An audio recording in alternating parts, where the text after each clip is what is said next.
Mic check. 1, 2, 1, 2. Mic check.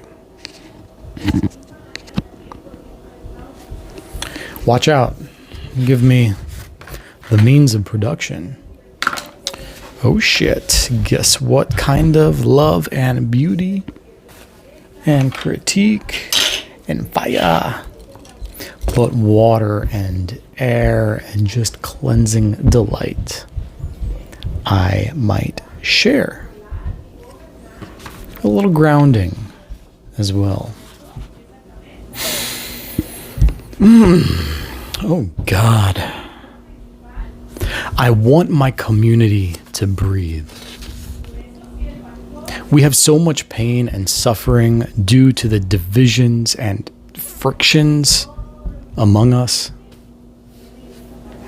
We must find the time and space and tension to breathe. Counting down from 5.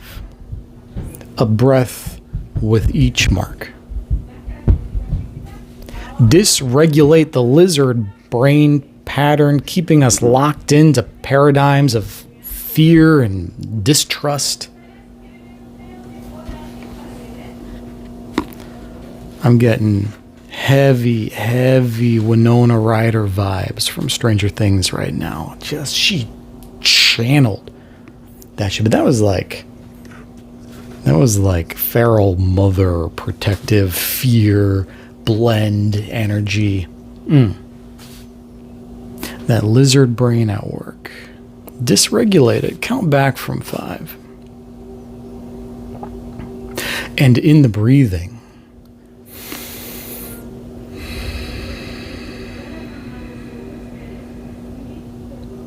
may we find ourselves aware of each other. I see you. And may we honor the other and remember why we are here. To walk together with this question, embracing the uncomfortable truths. Thank you, James Baldwin. Embracing the uncomfortable truths of our differences, of the suffering in our own lives, and the suffering that is real that we may never know.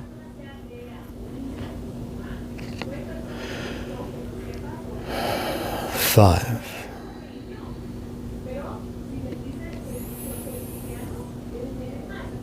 4. There's an invitation here. This is co-creative. 3. Everything is co-creative. 2.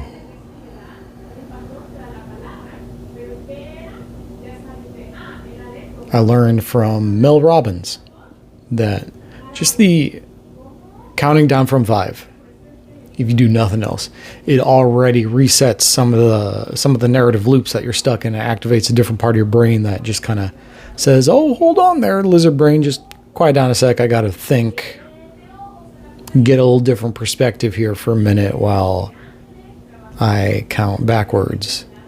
That gives you a breath, a space, that tension, that creative opportunity to approach this moment with intention. What is that? Might be the slightest change. It might be sharing a little smile where you otherwise maybe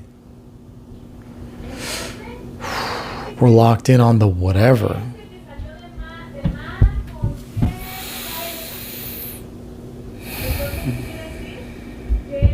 1.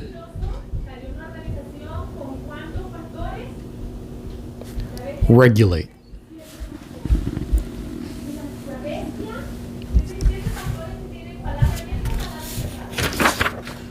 Regulation. So your constitution is rare and precious. Your own, my own constitution. Take care, myself. Take care, my dear. To breathe. The invitation of our constitution is that we can exist together in common governance because of our differences. We find our nation so often at war within itself, among ourselves. One party or religion or race or gender or identity pitted against the other in a battle for who's right, who has the truth. You ever been in a fight with your sibling? Someone who's like a sibling? I mean, come on. One of us has got the truth and the other doesn't. It's like that. We come together. Everything is co-creation. Surely you must know that those in power, the millionaires, the billionaires, and beyond, they do benefit from our infighting. Because if we're pitted against each other,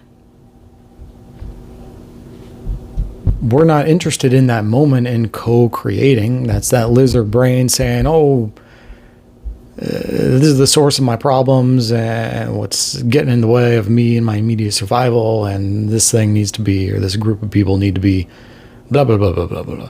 That's lizard brain fear stuff.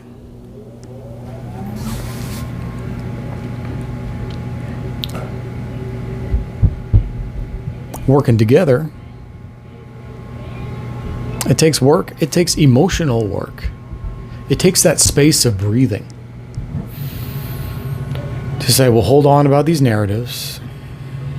And what does it look like to come together in this moment and discover our shared perspectives on what we're doing here? We have so much abundance. And that's something that I've been missing lately. Abundance is going to hook us back in here. Let me take a break. Okay. We have so much abundance when we regulate away from against and toward with. You see? You see that? Division within permits the status quo. It's like consenting to a system. Not like it is. It is voting with our power, how we are organized. We are choosing to remove collective power from ourselves when we stay divided. Isn't that something? Been here before? Let's keep working at it. The beauty of our Constitution. Okay. The beauty. The beauty. The beauty. The beauty of our Constitution is that it thrives on us not agreeing with each other, but consciously choosing to work and co-create with each other anyway, because We choose to believe that the world we can build in peace with each other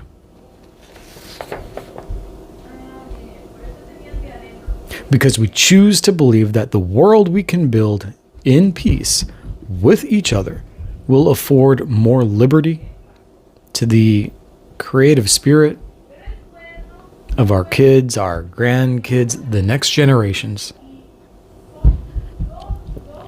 more than it did for us.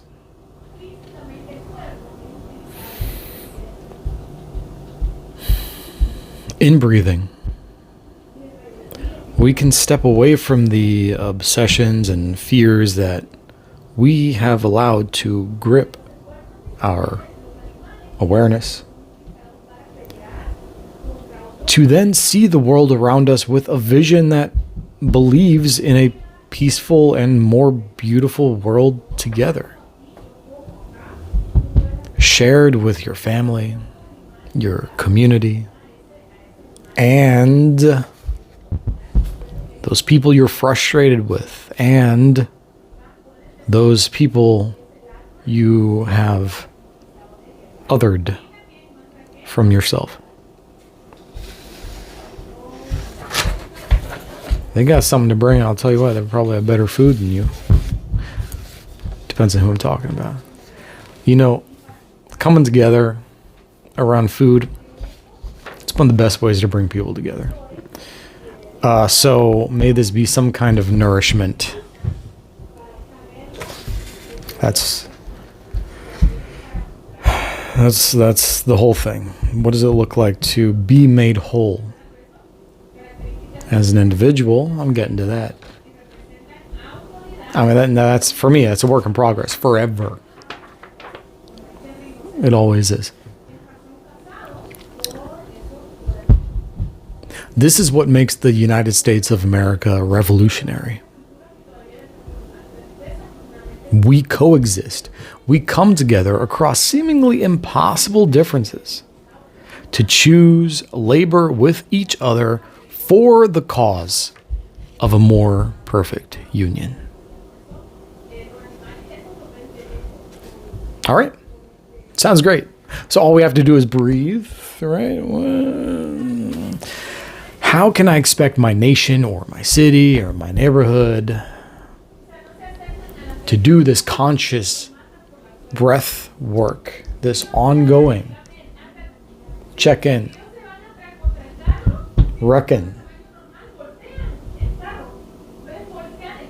reconcile, come together? How can I expect what's beyond me to breathe if I myself have lost hold of my personal constitution? How can I expect our collective constitution to work properly if I'm over here all dysregulated? Self-governance, self-regulation, honoring our breath, Gabe's breath, your breath, and remembering our intent is what allows our constitution to be resilient. Mine, yours.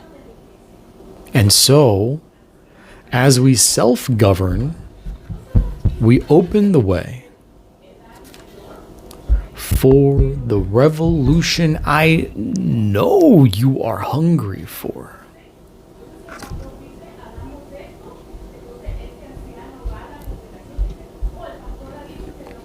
It always begins